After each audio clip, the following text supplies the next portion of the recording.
Some scorebugs can be unique, depends on the broadcast you're watching. By far, the most utilized scorebug in baseball is the one you're looking at right now. This scorebug is used by every team whose games are produced by MLB, and that is over half the league. So that's the one we're going to focus on today, as there's a good chance that the game you're going to be watching will use this exact scorebug. But if it's not, that's okay. This is all the information you need to fully grasp what's happening at any moment in a game.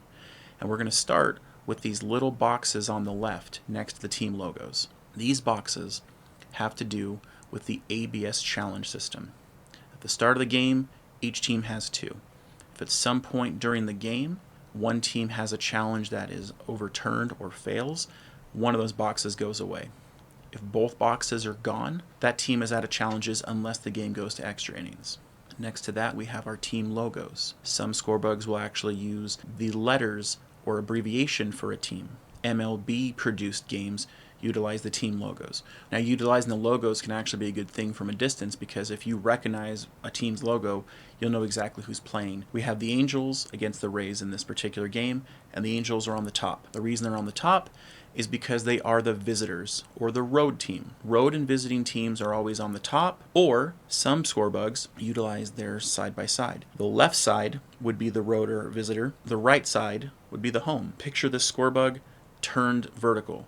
You now have the top on the left, bottom on the right. Same concept. So we have the Angels visiting the home team on the bottom, the Tampa Bay Rays. At this point in the game, the Angels have scored 0 runs, indicated by the number next to their logo, while the Rays have scored 1. And we know where we are in the game because of the number next to it. We know we are in the second inning, and we are in the top of the second inning. Obviously, the arrow pointing up helps you think top and bottom, but it is also next to the road team, because the road team hits in the top of the inning. So later on, that arrow is going to flip and be red on the bottom and open on the top. Next to that, we have our count.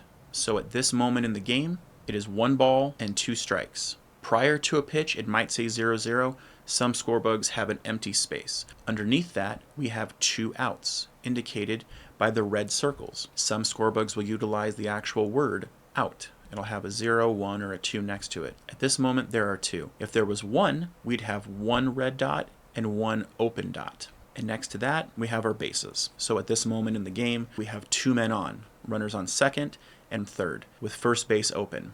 We know that because there is no red square on first. If there was nobody on at all 3 would be open with a white border. If the bases were loaded, we'd have 3 red squares. Some scorebugs use a different color, but they all utilize the same system. They highlight the bases that are occupied. Some use white, some use yellow, but they all use a similar system. Right below that, we have a clock. Baseball doesn't use a clock, so what could this possibly mean? Well, that is the pitch clock. So there is a clock in baseball, but it has nothing to do with game time. It has to do with how much time is left before a pitcher has to deliver a pitch.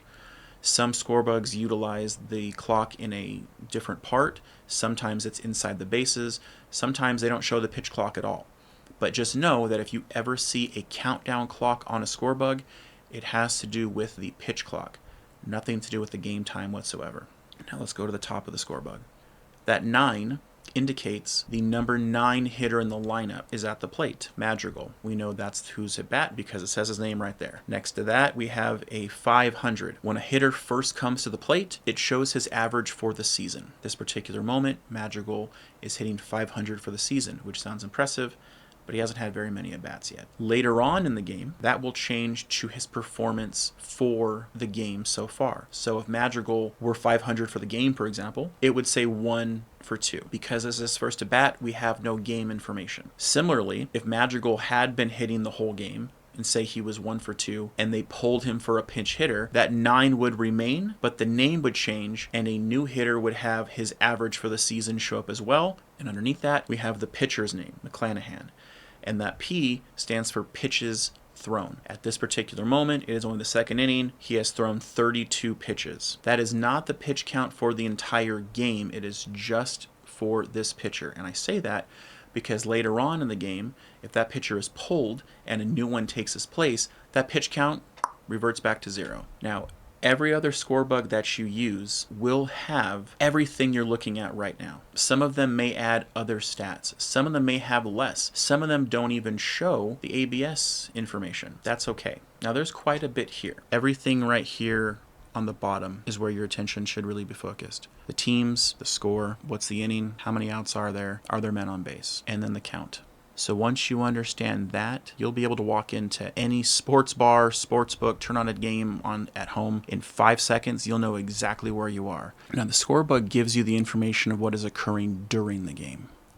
But what if you want a breakdown of what happened after the game? Or what if you didn't even see it, but you'd like to be able to understand what led to that final score? How did each player do? What were the stats involved? Well, that's where the box score comes in. And if you want to have a better understanding of how to read a box score and how to solve the puzzle of what led to that final score, well, then I got a video right here that is right up your alley.